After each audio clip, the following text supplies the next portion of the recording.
ये 7 लक्षणों वाली महिलाएं अपने पति और परिवार के लिए होती हैं भाग्यशाली। इन महिलाओं में सर से लेकर पांव तक होते हैं ये 7 शुभ लक्षण। अतः कौन कौन से हैं वो 7 लक्षण जानने के लिए वीडियो को अंत तक ध्यान से अवश्य देखें। नमस्कार, स्वागत है आप सभी का एक बार फिर से। दोस्तों, सामुद्रिक शास्त्र में भाग्यशाली महिलाओं की कुछ विशेषताएं तथा उनके लक्षणों के बारे में भी विस्तार से बताया गया है, जो एक स्त्री को उनके माता पिता, पति और परिवार के लिए भाग्यशाली बनाता है। अर्थात जिस स्त्री के अंदर ऐसे लक्षण तथा उनके अंगों पर इस प्रकार के चिन्ह आदि दिखाई देते हैं, तो ये समझ लेना चाहिए कि यह स्त्री अपने परिवार के लिए बहुत ही भाग्यशाली है। स्त्रियों के माथे पर, अंगों पर, हथेली पर, गर्दन पर, पांव पर आदि प्रकार के स्थानों पर विविध प्रकार के चिन्ह प्रकट होते हैं और यह चिन्ह जन्म से ही दिखाई देने लगते हैं, जिससे यह समझ में आता है कि वह स्त्री अत्यंत ही शुभ है। दोस्तों, हर बेटी अपने माता पिता के लिए बहुत ही भाग्यशाली और प्रिय होती है। साथ में यह भी माना जाता है कि जिस घर में लड़कियां होती है वहां साक्षात मां लक्ष्मी की कृपा हमेशा बनी रहती है। स्त्री के बिना कोई भी घर नरक के समान दिखाई देने लगता है। एक स्त्री ही घर को स्वर्ग बनाती है और इसी कारण से ही समाज में स्त्रियों को घर की लक्ष्मी का दर्जा दिया जाता है। प्रत्येक स्त्री घर की वो किरण होती है जो घर को अंधकार से प्रकाश की ओर ले जाती है। स्त्रियों के कारण ही एक अच्छे घर का उदय होता है और परिवार के सदस्य उन्नति करने लगते हैं। शास्त्रों में स्त्रियों को घर का ऊर्जा स्रोत माना गया है। स्त्रियों के कारण ही परिवार के प्रत्येक सदस्यों को ऊर्जा प्राप्त होती है, जिससे संसार चलायमान होता है। हमारे प्राचीन शास्त्रों के अनुसार अगर किसी घर में बच्ची का जन्म होता है तो यही कहा जाता है कि घर में लक्ष्मी आई है। उसी प्रकार विवाह के पश्चात जब घर की बहू घर में प्रवेश करती है तो उसे भी घर की लक्ष्मी या गृह लक्ष्मी का ही दर्जा दिया जाता है। दोस्तों, प्राचीन काल में विवाह से पूर्व सामुद्रिक शास्त्र के लक्षणों और चिन्हों को स्त्री पर देखा जाता था, जिससे पता चलता था कि स्त्री का स्वभाव कैसा है, उसके घर में आने पर लक्ष्मी का आगमन होगा या दरिद्रता आएगी। यह सब स्त्रियों के अंगों को देखकर ही पता चल जाता है। इसलिए आज हम आपको इस वीडियो के माध्यम से बताएंगे सामुद्रिक शास्त्र में बताए गए उन महत्वपूर्ण लक्षणों के बारे में। अगर किसी स्त्री के शरीर पर ऐसे लक्षण दिखाई देते हैं तो समझ लेना चाहिए कि वह स्त्री अत्यंत ही भाग्यशाली है। तो चलिए बिना देरी किए जान लेते हैं सामुद्रिक शास्त्र में बताए गए उन लक्षणों के बारे में। सबसे पहला लक्षण है गुलाबी रंग के पैर। दोस्तों, सामुद्रिक शास्त्र के अनुसार जिस स्त्री के पैर बहुत ही कोमल गुलाबी रंग के और पूर्ण विकसित होते हैं, तो ऐसी स्त्री अपने पति को बहुत ही प्रसन्न रखती है और साथ ही शारीरिक संबंध में रुचि इनके अंदर अन्य स्त्रियों की तुलना में अधिक होती है। ऐसी स्त्री का पति अत्यंत ही संतुष्ट रहता है। विवाह के पश्चात ऐसी स्त्री का जीवन अत्यंत ही सुखमय होता है। दूसरी बात, पैरों के तलवे। सामुद्रिक शास्त्र में कहा गया है कि जिन महिलाओं के पैर के तलवों के नीचे त्रिकोण का निशान दिखाई देता है, वे महिलाएं कष्ट से रहित होती हैं। वे अपनी बुद्धिमत्ता और ज्ञान से पूरे परिवार की हर संभव सहायता करती हैं, साथ ही पूरे परिवार को खुश रखती हैं। ऐसी स्त्रियां कभी दूसरों के बहकावे में नहीं आती और स्वयं के बुद्धि विवेक का प्रयोग करके ही स्वयं के परिवार को संभालती है। ऐसी महिलाएं कभी क्लेश नहीं करती और परिवार की समस्याओं का बड़ी ही चतुराई से निवारण करती हैं। तीसरा लक्षण, अगर जिस स्त्री के पैर के तलवे सर्पाकार होते हैं, उनकी किस्मत हमेशा उनका साथ देती है। उन्हें जीवन में बहुत ही कम मुश्किलों से गुजरना पड़ता है, बहुत ही कम कष्टों का सामना करना पड़ता है और ऐसी स्त्री पर मां लक्ष्मी की कृपा सदैव ही बनी रहती है। चौथा लक्षण, अगर किसी स्त्री के पैर के तलवों पर शंख, कमल या चक्र का निशान बना हो तो वह महिला अत्यंत भाग्यशाली होती है। ऐसी स्त्री ऐश्वर्यवान और सभी प्रकार के सुख भोगों को प्राप्त करने वाली होती है और ऐसी औरत का पति सदैव ही उन्नति और तरक्की करता है। पांचवा लक्षण, पांव की उंगलियां। सामुद्रिक शास्त्र के अनुसार जिस महिला के पैरों की उंगलियां अंगूठे से घटते क्रम में होती हैं, ऐसी महिला अपने जीवन में खुशियां अधिक प्राप्त करती है और अपने परिवार को भी खुश रखती है।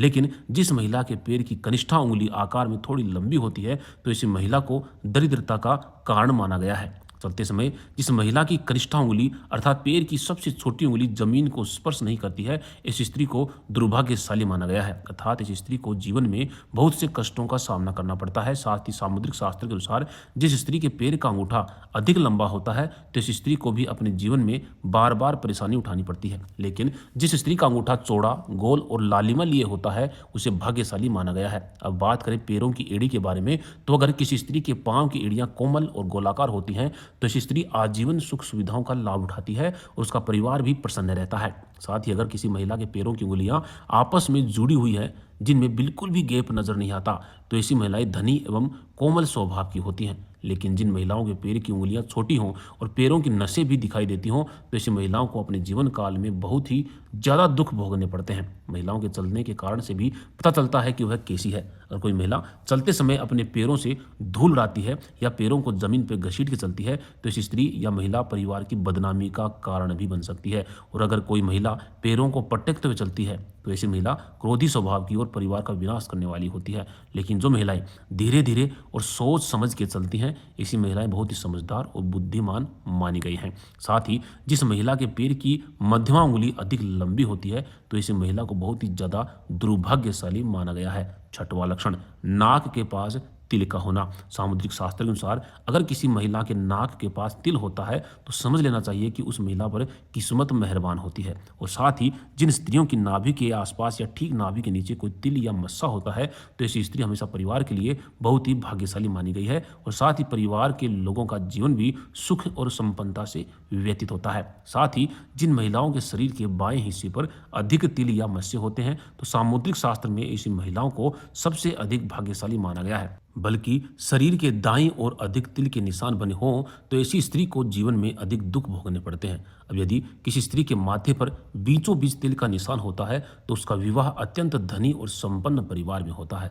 अगर किसी महिला के बाएं गाल पर तिल होता है तो वह महिला खाने पीने की बहुत शौकीन होती है। ऐसी महिलाएं बहुत सारे व्यंजन का लुत्फ उठाती हैं और साथ ही ऐसी महिलाएं भोजन भी स्वादिष्ट बनाती हैं। इस कारण से परिवार के लोग ऐसी महिलाओं से सदैव ही प्रसन्न रहते हैं। छठवां कारण, सामुद्रिक शास्त्र में कहा गया है कि जिन महिलाओं की नाभि गोल होती है वे अपने जीवन में सुख भोगने वाली होती हैं। साथ ही जिन स्त्रियों की जीभ लाल और कोमल होती है वे जीवन में खुद भी सुख भोगती हैं और अपने परिवार का भी पूरा ख्याल रखती हैं। सातवां लक्षण, सामुद्रिक शास्त्र में कहा गया है कि जिन महिलाओं की आंखें बड़ी और हिरनी के समान होती हैं तो ऐसी स्त्रियों को जीवन में प्रेम और सुख हमेशा प्राप्त होता है। इसके अलावा जिन स्त्रियों की आंखें लालिमा लिए होती है अर्थात स्त्रियों की आंखें लाल दिखाई देती हैं तो ऐसी स्त्रियां अत्यंत क्रोधी और परिवार का विनाश करने वाली होती हैं।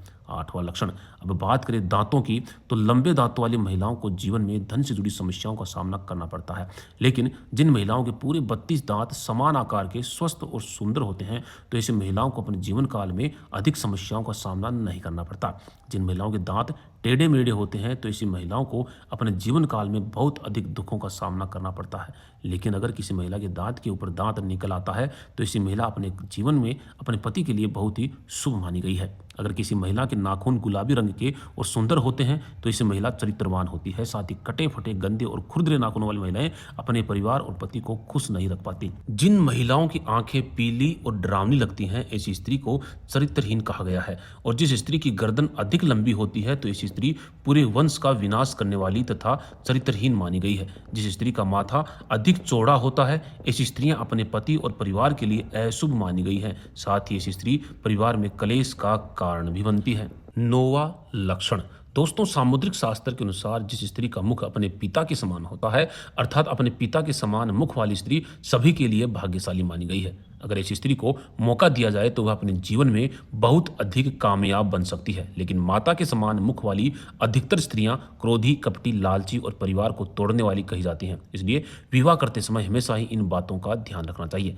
लेकिन यदि किसी पुरुष का मुख अपने पिता के समान दिखाई देता है तो ऐसे अधिकतर पुरुष अपनी पत्नी को कष्ट देने वाले, परिवार पर संकट लाने वाले होते हैं। और यदि किसी पुरुष का मुख अपनी माता के समान होता है तो ऐसा पुरुष अत्यंत भाग्यशाली और सभी से प्रेम करने वाला होता है। अब अंत में जान लेते हैं कि आचार्य चाणक्य ने अपनी नीतियों में स्त्रियों के ऐसे 4 अच्छे गुणों के बारे में बताया है।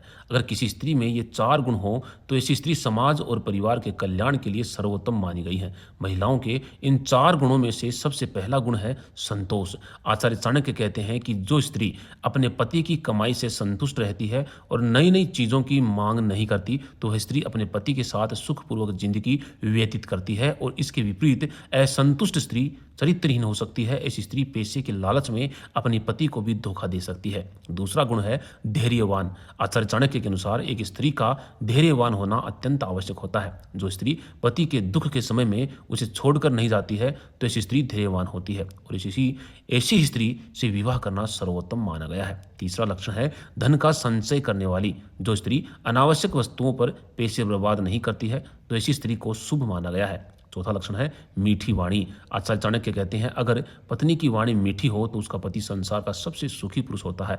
अगर स्त्री गुस्सेल, कर्कश और कड़वी वाणी वाली हो तो उसका पति उससे दुखी माना गया है।